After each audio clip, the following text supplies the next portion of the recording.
our good friend, the International Space Station, has now got, as far as Nick and I recall from our just from memory, more people on board than ever before. There are 10 astronauts plus cosmonauts plus a German, whatever, on board at the moment. And it's been a lot in the news recently, obviously, with the conflict in Ukraine and Roscosmos wondering whether they're going to bring the American back down again. That is apparently now going to go ahead actually tomorrow. So what happened was three Russians three Russians launched about a week ago. That was already planned. That gives a total on board at the moment of 5 Russians, 4 Americans, and 1 German. And as originally planned, 2 of the Russians who were there on the previous crew, plus the American guy, Vande Hei, who has just set a new record for an American in space in one continuous period, 354 days, they are due to come back down to Earth in Kazakhstan tomorrow. And we're not anticipating certainly not any political problems with that, and hopefully no technical problems. So that will bring the crew back down to 7. But at the moment, as far as we know, 10 is the most there have ever been on board at one time.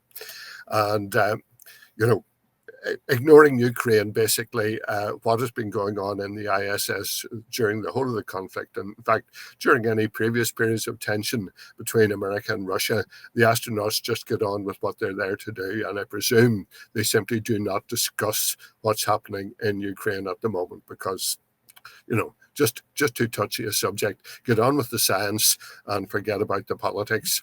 And that has been a shining example, actually, of just what science can do to overcome all sorts of political differences on Earth, language differences, whatever, cultural differences. They get on with the work. An interesting side effect of this is that there's been a delay with SpaceX's AX-1 private crewed mission, which has now been delayed to launch on April the 6th. And that's because what we're talking about later, the Artemis 1 is on the launch pad with what they call a wet dress rehearsal due to take place. So that will be another crew of 4 going up.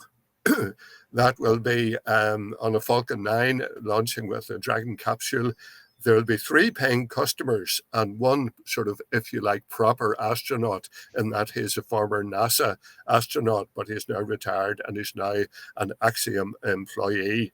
And they're only going up for 8 days. So that will again bump the numbers way up. So the ISS, you can actually still see it orbiting in the evenings for the next couple of days. I think April the 2nd, maybe April the 3rd is the last chance of seeing it. Then it'll disappear from our skies for a while. And then in another couple of weeks, it'll be visible in the morning. So it goes on merrily around the Earth, doing its business. And it is a good example of how it is possible for people to work together in spite of their political differences. So we'll hopefully get a safe return of the 2 Russians and the American Vande Hei tomorrow. And then on April the 6th, another crew, the first entirely private launch to the ISS for just an 8-day stay.